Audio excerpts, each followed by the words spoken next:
As we continue our study of the book of Genesis, now we're in chapters 34 to 36, and we have, of course, three major stories. First of all, the story of the rape of Dinah, then the story of Jacob settling within the country, and then finally the story of Esau and the disappearance of Esau from the scene.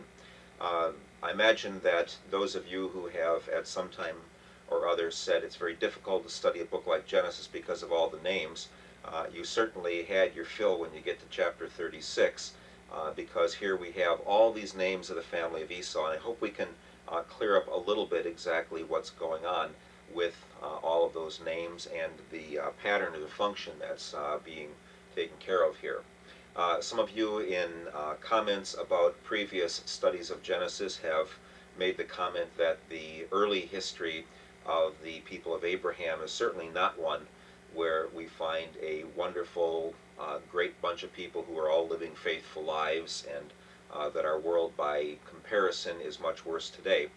You have seen that there are all sorts of different ways in which the people of Abraham and now Jacob and his family have all sorts of dilemmas. The pattern, there's a pattern that we're going to pick up beginning now, and we'll see two of the three events tonight or today in this section, and then we'll see another one as we get into the next unit.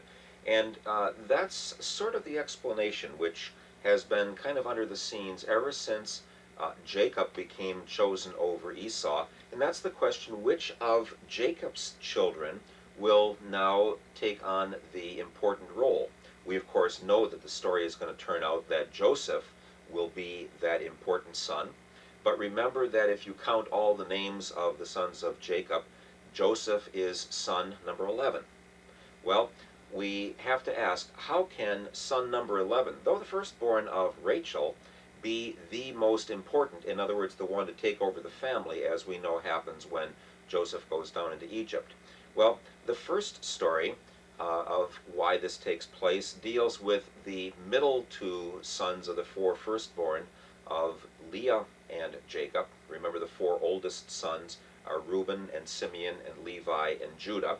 Later there'll be two other sons born. But of those four, we're looking right now at Simeon and Levi. And the issue comes up that, well, the sons are off pasturing the animals, which must mean it's in spring or summertime, that Dinah, who has not been mentioned at all until this point, living in the land in what's now, or what would have been kind of like the area of the Samaritans from much later time, Dinah goes out to visit the women of the land, we're told. The Shechemites are called Hivites, Hivites. You probably have come across the name Hittites quite often, but the name Hivites is not as common. There's a little band in the central part of the country, and there's a couple other cities that show up quite a bit later that are also known as Hivites. Nobody quite knows exactly where they came from, but it would be as if they are also foreigners in the country. They are not the dominant population, and as is typical in many cultures, if you are a minority, you may sort of align yourself with some other minority to gain at least some sort of political clout or protection. And so these Hivites living in the city of Shechem, which is the present-day city of Nablus, quite often in the news in terms of the West Bank area, between the Mount Ebal and Mount Gerizim area, which later is the scene of a covenant renewal and where the Sumerians later will have their altar. Well, at this place then, Shechem, the son of Hamor, which means donkey, Hamor means donkey, and some people think that there is something connected here with donkey caravans and a trading kind of culture. This Shechem son of Hamor, whose name gets applied to the city of Shechem, sees Dinah, is attracted to her, and as the Hebrew text says, he humbled her. Well, he raped her, had sex with her, but he's not throwing her away. He is so attracted that he would like to have her as a wife. Obviously, the way in this culture that would have been proper would be to have come to Jacob and for Shechem to have said, I would like to act on my desires. I'm very attracted to your daughter. I'd like to make a peace treaty with your family. and that they might have indeed made that arrangement. Of course, Jacob knew that God had said, don't intermarry with the people of the land, so from that angle we wouldn't have expected it. But Jacob must be old enough at this time that he doesn't feel like he can handle it independently.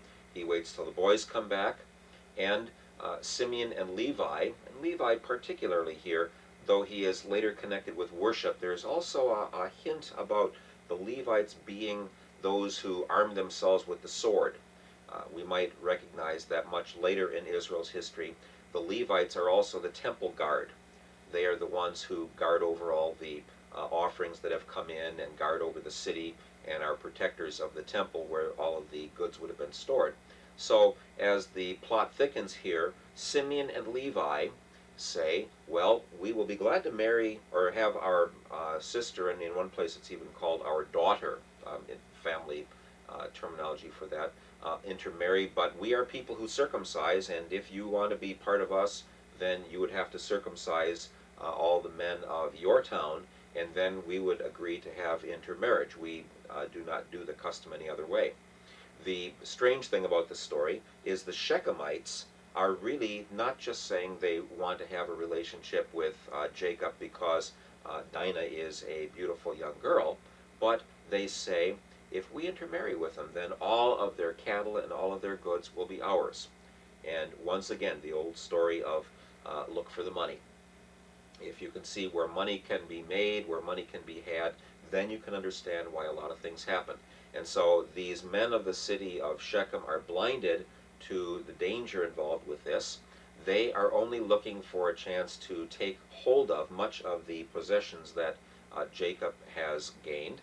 And so they agree to have the circumcision take place. Shechem makes the plea, and as the head of the city, he makes a good argument, and so they proceed with having the males get circumcised.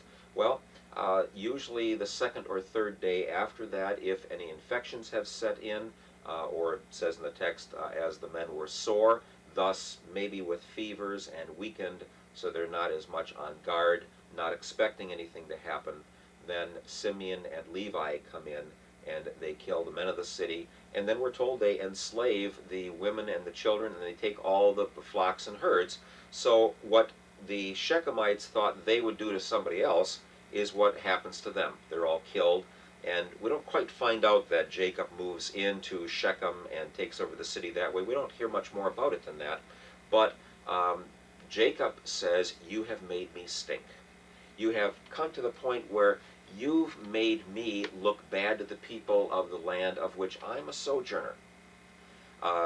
Thus bringing guilt or shame, as it were, onto the family is enough to get you in trouble with the head of the family, and by extension say you're not going to have as much of a role in the family. You're not going to have a central role that you might think you'd like to have. Just by way of making the connection with the other two stories, as we look at Reuben, you'll note a very brief note in the next chapter that Reuben lay with one of his father's concubines. Now, it was true that when the father of a family died, then the oldest son would normally become the new head of the family, and as new head of the family would inherit the secondary wives, even though they were older, and in this case, the mothers of some of Reuben's half-brothers. But the real point of it is when Reuben then says, I'll take my father's concubine, he's really saying, I wish Dad were dead already, so that I can take over. And thus he brings shame on himself. We will see that the fourth of these sons, the first four sons of Leah and Jacob, will bring shame as Judah lies with his daughter-in-law Tamar, though he doesn't know that he is doing that, as she is probably heavily veiled in chapter 38. And then all the rest of the sons, except Benjamin of course, are going to sell their brother into slavery. So one of the underlying themes here in Genesis is that every one of these other sons has brought shame on himself because he has done something against the father, against the family. We'll see in the Joseph story that Joseph himself kind of rubs in that he is Daddy's favorite boy, and sort of makes a reason or a case for why the other brothers would not want to love him or care for him. But in spite of all of that, the setup is how does it come that Joseph is the new head of the family when Jacob dies. Normally, when people divide the story of Genesis, they will break it off at the end of chapter 36, as we are doing with this particular unit, and then see chapters 37 to 50 as the Joseph story. But that Judah story kind of intervenes there, and one wonders now why all of a sudden, when you start the Joseph story, is the Judah story going to interrupt? And you'll see that next time. But if we see that Reuben and Simeon and Levi and Judah and the other brothers are all being shown to have brought problems into the father's family, it probably would be a little bit more important to start the last part of Genesis with chapter 34. Once they get into the land, how do they then move from there on down to Egypt? And then the stories of Levi and Simeon here, and then Reuben in the next chapter, and then Judah a couple chapters later after Joseph has these dreams, would explain how did those who normally would have been the most important in the family get set aside. Well, so we have now the situation that Jacob is very concerned that he will be threatened by others within the country. But then chapter 35 goes on and says, well, God was watching over Jacob. He put a panic in the minds of the others. And this is a typical kind of covenant promise. God says, I will be with you. I'll bless those who bless you. Those who curse you, I will curse.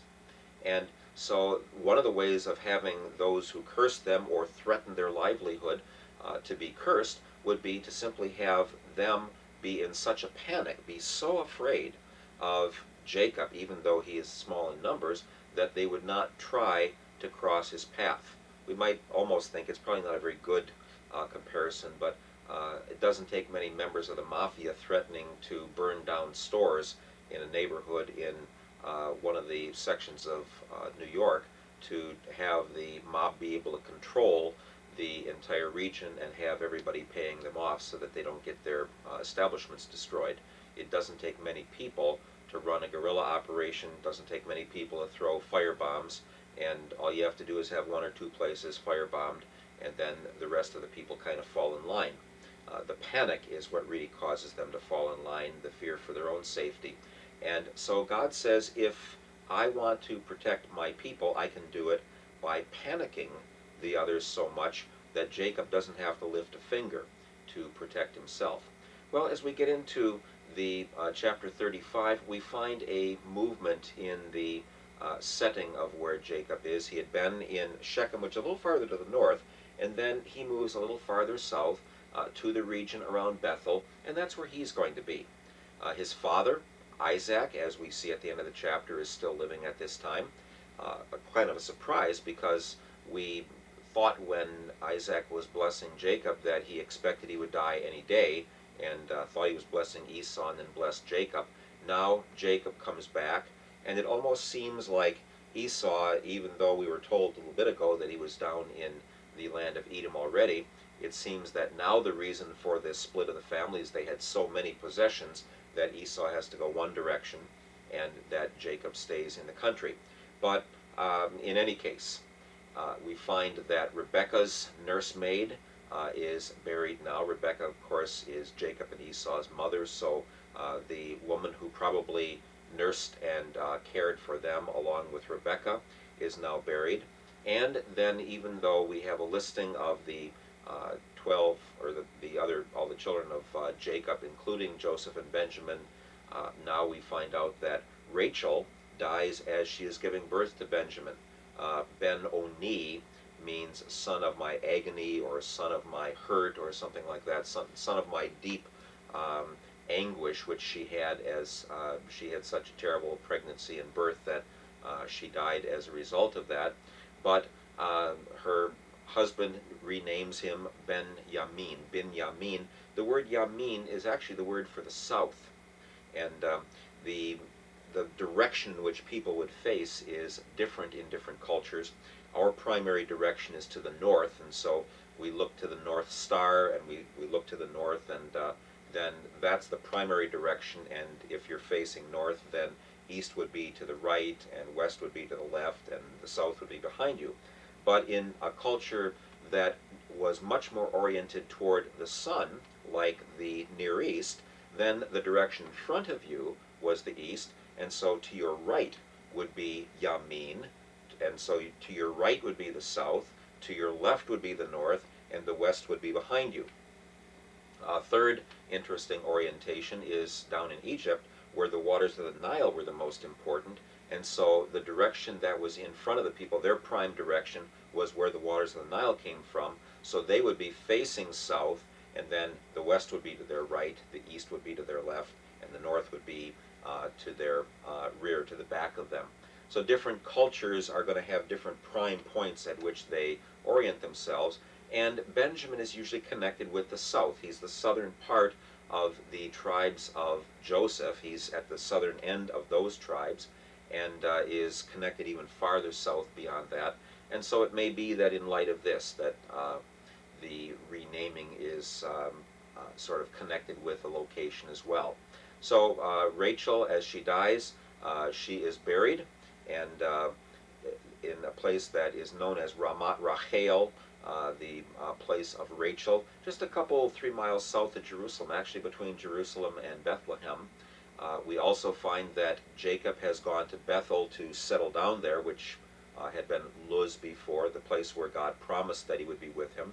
So he stays kind of close to that location permanently, where his family, or where his assurance from God had come that God would watch over him, even though Rachel is actually born maybe 15 miles, 20 miles south of that, not, Rachel dies as Benjamin is being born. So we can't quite figure out all of where these movements are.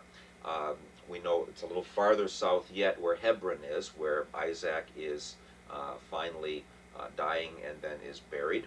And so gradually now we don't, at least from what I've detected, see exactly when Rebecca died.